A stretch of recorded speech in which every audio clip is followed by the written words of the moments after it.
where we currently are, if we don't have things in place to continually grow and expand ourselves, then we're just settling, we're staying the same, staying straight. And from there, who we currently are comes down to our current belief system.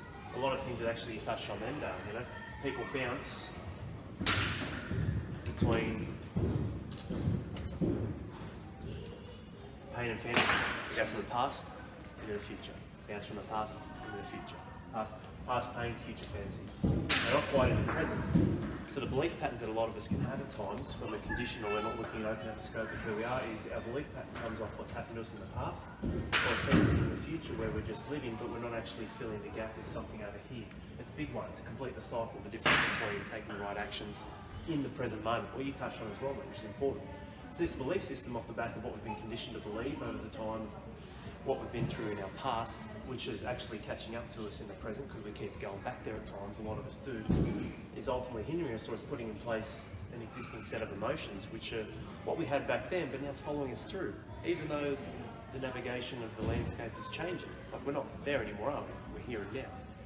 That's important because when we look at the here and now, it's like, okay, we're holding on to things that are in the past, we're looking at some sort of future circumstance where we haven't given enough light of action in who we want to be, which is causing us to be stuck in a state of emotions.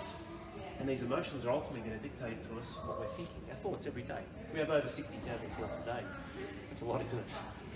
It's crazy, and a lot of them, they're at the back of the brain. They're the subconscious side of things where it's really off the back of the patterning that's happened through the emotions and the beliefs and what we've experienced in life. And I was saying that to you last night, Darren, about the environment, how important that is, and that influences the experiences we have.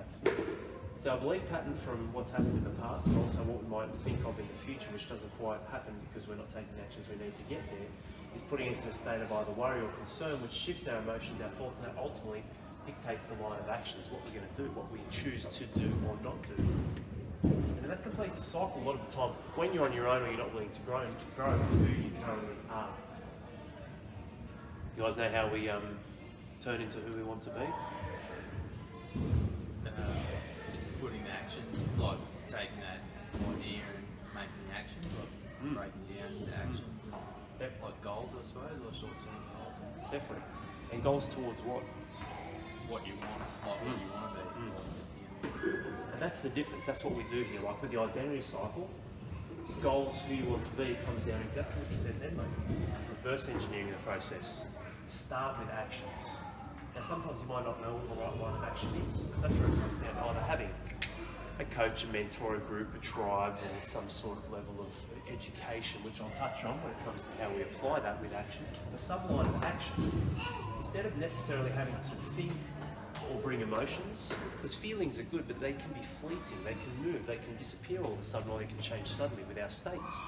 So instead of just relying on them, they're important, we're not robots, but getting clear on the facts. What are the outcomes we want to achieve and how do we get there? The outcomes that we want to achieve ultimately forms up who we want to be. So when we look at taking action, we might not know the right line of action to take, which is why sometimes we can look outside of ourselves, and a lot of the times it works when we do that. Coaches, mentors, groups, communities, all different things that align with your values, who you are. And at times, when you get clear on that, you start to take the actions that are going to shift how you think. That's going to change your thoughts.